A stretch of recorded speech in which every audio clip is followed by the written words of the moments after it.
Hello everyone, আবারও আপনাদের মাঝে চলে এসেছি নতুন একটা রেসিপি নিয়ে। আর আজকে যে রেসিপিটা শেয়ার করব এটা হচ্ছে কচুরলতি।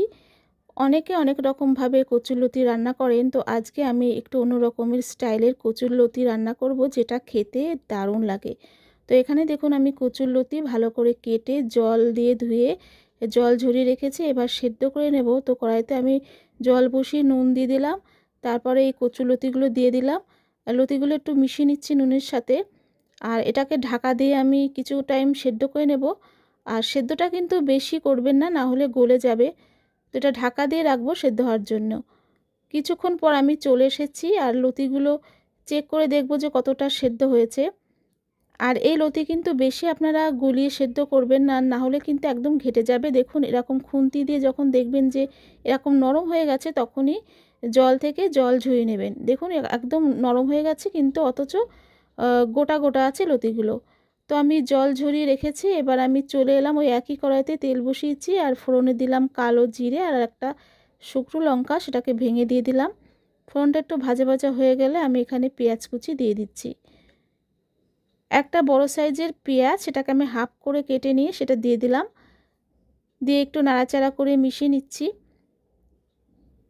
এবার দিয়ে দিচ্ছি রসুন থেতো, 7-8 কোয়া মতো রসুন আমি থেতো করে দিয়ে দিলাম। আর দিয়ে দিলাম সাথে 2টো কাঁচা লঙ্কা আর অল্প নুন দিলাম, যাতে পেঁয়াজটা তাড়াতাড়ি ভাজা হয়ে যায়। পেঁয়াজটা একটু ভাজা ভাজা হবে, ততক্ষণ আমরা কিন্তু ওয়েট করব। তো একটু নাড়াচাড়া করে মিশিয়ে নিচ্ছি, একটু লাল লাল করে ভাজবো। এখানে দেখুন পেঁয়াজটা কিন্তু লাল লাল করে ভাজা হয়ে গেছে। এবার আমি লাস্টের দিকে দিয়ে দিলাম টমেটো, একটা ছোট সাইজের টমেটো এরকম লম্বা করে কেটে নিয়েছি, তো সেটাই আমি লাস্টের দিকে দিয়ে দিলাম। আর তারপরে এই সেদ্ধ করা লতিগুলো দিয়ে দিলাম। এবার ভালো করে মিশিয়ে নেব। আর এটা কিন্তু আলতোভাবে আপনারা মেশাবেন, না হলে এই লতিগুলো ভেঙে যাবে। লতি যদি ভেঙে যায়, একদম সে কচু শাকের মতন হয়ে যায়, তো সেটা কিন্তু খেতে ভালো লাগে না। একটু গোটা গোটা থাকবে অথচ নরম থাকবে, সেটাই কিন্তু ভালো লাগে। তো এবার আমি দিয়ে দিলাম হলুদ গুঁড়ো, কালারটা বেশ ভালো আসবে। তো হলুদটা দিয়েও আমি নেড়েচেড়ে নিচ্ছি। আমি এটা রান্না করব একদম ঢাকা ছাড়াই, কারণ যেহেতু এটা সেদ্ধ হয়ে গেছে, তো সেই জন্য আমি একদম অল্প আছে আস্তে আস্তে এটাকে রান্না করব। এই রান্নাটা কিন্তু একটু ধীরে সুস্থে হয়, তো সেই জন্য তাড়াহুড়ো করে এটা কিন্তু রান্না হয় না। এটা ঢাকা ছাড়া রান্নাটা হবে। আর আমি মাঝে মধ্যে এরকমভাবে নাড়াচাড়া করে যাচ্ছি, যাতে লতিটা একটু ভাজা ভাজা টাইপের হয়। তো বেশি জোর দিয়ে নাড়লে কিন্তু এগুলো ভেঙে ভেঙে যাবে। এমনিতেই দেখছেন যে একটু ভেঙে ভেঙে গেছে। তো এবার আমি অল্প করে নুন দিচ্ছি, কারণ সেদ্ধ করার সময়ও নুন দিয়েছিলাম, আবার পেঁয়াজেও নুন দিয়েছিলাম। সেই হিসাব করে আমি অল্প করে নুনটা দিলাম। আর দিয়ে দিচ্ছি টেস্ট অনুযায়ী একটু চিনি দিচ্ছি, কারণ চিনিটা দিলে একটু মিষ্টি মিষ্টি লাগে, সেটা ভালো লাগে লতিটা। লতি কিন্তু একটু মিষ্টি মিষ্টি হলে ভালো লাগে। তো নুন আর চিনি দিয়ে আবারও আস্তে আস্তে করে, মানে আলতোভাবে এটাকে মিশিয়ে নিচ্ছি, যাতে গোটা গোটা থাকে লতিগুলো। তো এরকমভাবে আমি কিছুক্ষণ ধরে রান্না করে নেব। আর একটু ছড়িয়ে দিচ্ছি, যাতে ভালোভাবে সব দিকটা মানে ভাজা ভাজা হয়।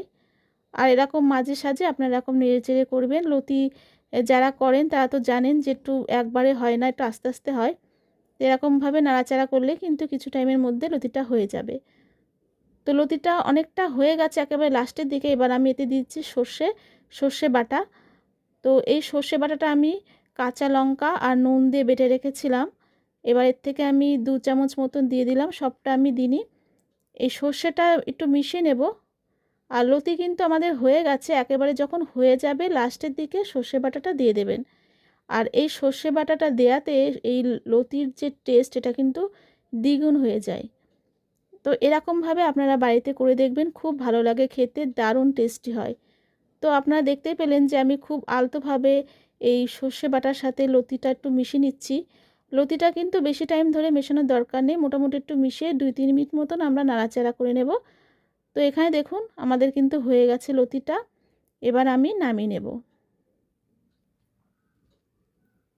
তৈরি হয়ে গেল আমাদের কচুর লতি রেসিপি। এরকম রেসিপি আপনারা বাড়িতে অবশ্যই ট্রাই করে দেখবেন। অনেকে অনেক রকমভাবে খায়, চিংড়ি মাছ দিয়ে খায়, কিন্তু এই রেসিপিটা কিন্তু চিংড়ি মাছ দিয়ে করার থেকে অনেক টেস্টি হয় খেতে, দারুণ লাগে খেতে। অবশ্যই বাড়িতে ট্রাই করে দেখবেন। ভালো লাগলে লাইক কমেন্ট শেয়ার করবেন। সবাই ভালো থাকবেন, সুস্থ থাকবেন। আজকের মতন এখানেই বিদায় নিচ্ছি। ধন্যবাদ।